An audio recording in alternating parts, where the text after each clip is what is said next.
और चलिए बात करते हैं वॉर जोन की। बीते 24 घंटों में यूरोप पर चौतरफा आसमानी हमला हुआ है। नॉर्वे से लेकर स्वीडन तक और फिनलैंड से डेनमार्क और ब्रिटेन जैसे नेटो देश अचानक से रूसी बॉम्बर्स के टारगेट पर आ गए हैं। यूरोप में आसमानी जंग का एक दौर शुरू हो गया है और इसमें रूस के बॉम्बर्स का सामना नेटो के फाइटर जेट से हो रहा है। इसलिए अब आप देखिए, रूस वर्सेस 4 नेटो राष्ट्र, आसमान में भीषण ब्लास्ट।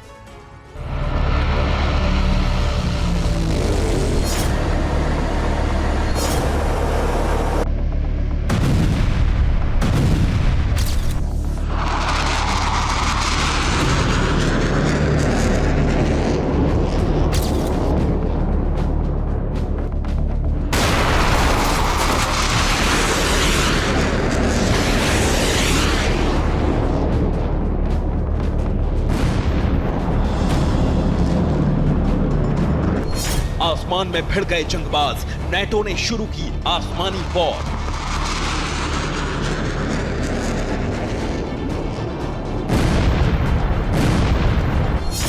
नेटो के F-16 से रूसी बॉम्बर की भिड़ंत, पूरे यूरोप में आसमानी जंग का आतंक। स्वीडन, फिनलैंड, नॉर्वे, डेनमार्क, क्या पुतिन करेंगे सबको खाक?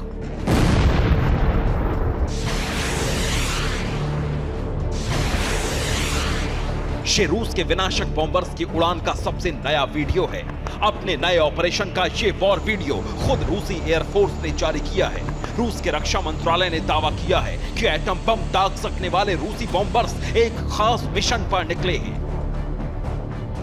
व्हाइट स्वान के नाम से मशहूर रूस का न्यूक्लियर बॉम्बर Tu-160, Tu-95MS और Tu-22M3 समेत रूस के कई रणनीतिक बम वर्षक बाल्टिक, बेरेंट्स, नॉर्वेजियन, पूर्वी साइबेरिया, ब्लूफोर्ड समुद्र और आर्कटिक महासागर के ऊपर उड़ान भर रहे हैं। रूस के सबसे घातक न्यूक्लियर बॉम्बर्स के इस ऑपरेशन ने यूरोप के नेटो देशों में खलबली मचा दी है।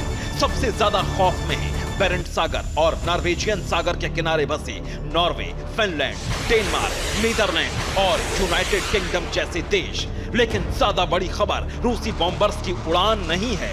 कई जगह आसमान में हवाई जंगबाजों की टक्कर हुई है।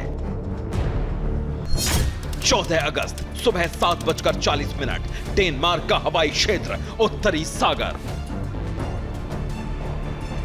एक तरफ नीदरलैंड और डेनमार्क, दूसरी तरफ यूनाइटेड किंगडम और बीच में बहता उत्तरी सागर। अचानक रूस के 2 बॉम्बर डेनमार्क की समुद्री सीमा तक जा पहुंचे।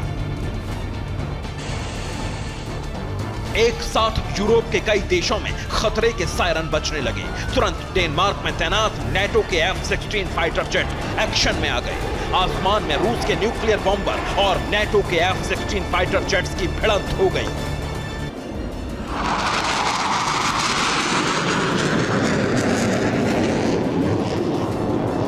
लेकिन कोई कहर टूटता इससे पहले रूस के दोनों बॉम्बर वापस मुड़ गए।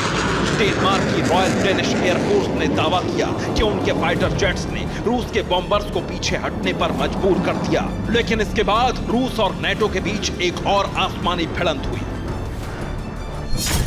14 अगस्त सुबह 9:20 स्कॉटिश हवाई क्षेत्र, उत्तरी सागर। अब की बार रूस के Tu-142 बेयर एफ और Tu-142 बेयर जे बॉम्बर्स की गर्जना से यूनाइटेड किंगडम घबरा गया। उत्तरी सागर में उड़ान भरते हुए रूस के दोनों बॉम्बर स्कॉटिश हवाई क्षेत्र के एकदम नजदीक तक पहुंच गए।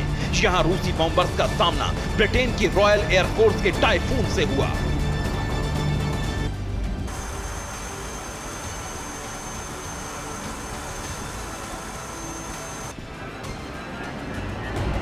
ये तस्वीरें स्कॉटलैंड के हवाई क्षेत्र के एकदम नजदीक हुई उसी आसमानी भिड़ंत की हैं। ब्रिटेन की रॉयल नेवी को चुनौती देने के बाद एक बार फिर रूस के बॉम्बर पीछे लौट गए। लेकिन जाते जाते रूस ने पोलैंड की सीमा के एकदम पास यूक्रेन के इलाकों में जमकर बमबारी की।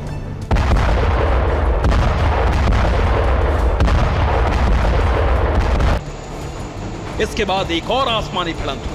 रूस के रक्षा मंत्रालय ने दावा किया कि बेरेंट सी के ऊपर नॉर्वेजियन जेट्स ने उड़ान भरी और रूस के MiG-29 फाइटर जेट्स ने उन्हें पीछे हटने को मजबूर कर दिया।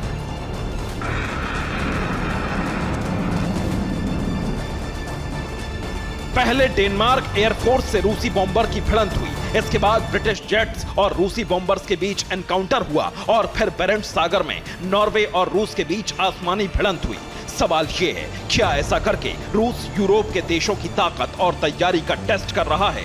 क्या रूस उत्तरी इलाके में नया फ्रंट खोलने जा रहा है? सवाल यह भी है कि एक साथ यूरोप में कई आसमानी मोर्चे खोलकर क्या रूस अकेले ही नेटो की एयरफोर्स से लोहा लेने का अभ्यास कर रहा है? Bureau report, TV9 Bharatvarsh.